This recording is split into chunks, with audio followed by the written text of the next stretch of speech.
Welcome to our Love for Bookwork training page or educational page. Today, this is Dr. Sabai. We are going to talk about diarrhea. So most often than not, diarrhea is usually caused by viral illnesses, not caused by bacteria. Okay, I know that mostly we treat it as though it's bacterial. We usually do a lot of antibiotics, but I want to discuss viral diarrhea because this is what most of the causes of diarrhea are. And so diarrhea is a health concern due to access to clean water, sanitation facilities, and health care resources. What are the symptoms? Symptoms of diarrhea include watery diarrhea, which is often severe and frequent, leading to dehydration. And the signs of dehydration include decreased urine output, dark colored urine, dizziness, weakness, you feel fatigue, body aches. And most of the time, viral infections come in with fever. You feel that the child or the person with diarrhea and vomiting have fever. So, and abdominal cramping, of course, it's the abdomen that is having an issue, and so usually we expect aches, abdominal aches, discomfort, and some pain. Viral infections most commonly are accompanied by nausea and vomiting.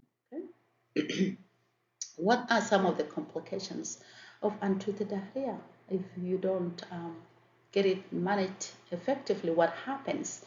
So one of the most important things that we usually see is dehydration, which is the most common and potentially dangerous complication.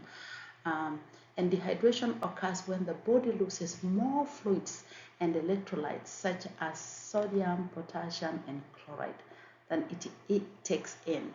It can lead to symptoms such as dry mouth, decreased urine output, dark colored urine, dizziness, weakness, confusion, and can also lead to electrolyte imbalance where your electrolytes are not balanced. Diarrhea can also interfere with your nutrition, leading to malnutrition, and may also lead to secondary infections. If you continue to have diarrhea and vomiting and end up with severe dehydration, this can lead to acute kidney injury and electrolyte imbalance. And with that, you will expect complications that are neurological in nature, like confusion, and headache, um, kind of mental health illness, kind of. And if not treated, it absolutely can lead to death. How do we treat it? How do we treat diarrhea, viral diarrhea? Rehydration. Make sure that the child or the person is rehydrated. Give ORS if they're young children. If it's a child who is breastfeeding, make sure they breastfeed. Even if a child continues to vomit, make sure that they continue to drink, eat in small amounts. Okay, give frequent feeds, frequent fluids, and make sure that they stay hydrated. Okay, hygiene practices, emphasize hand washing. When you are touching that child or helping that person, make sure that you are washing your hands in between. And even to prevent this all throughout, so you don't get it, make sure that you wash your hands when you use the toilet or before preparing food or before eating. Okay? Encourage nutrition, feeding, especially breastfeeding in infants, to maintain nutrition and aid in recovery. You must seek medical help. If you see that this is continuing, regardless of whatever you've done at home, make sure that you seek medical help right away. Okay? How do we prevent a viral diarrhea or viral diseases altogether? So we need to know and recognize when they happen, okay? And then we need to do some preventative measures. If this is a disease like hepatitis A, then we need to get our vaccinations way early. Okay, hygiene and good nutrition is actually key to this.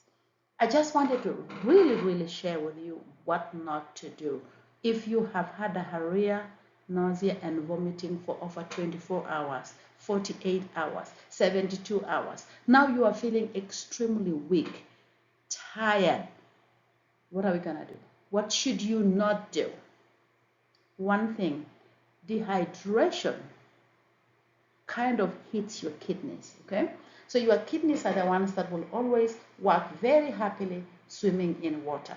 And now you are dehydrated. You have no water in your body. There's nothing going through your kidneys. So your kidneys are the first things to be hit, okay? So you are not able to urinate.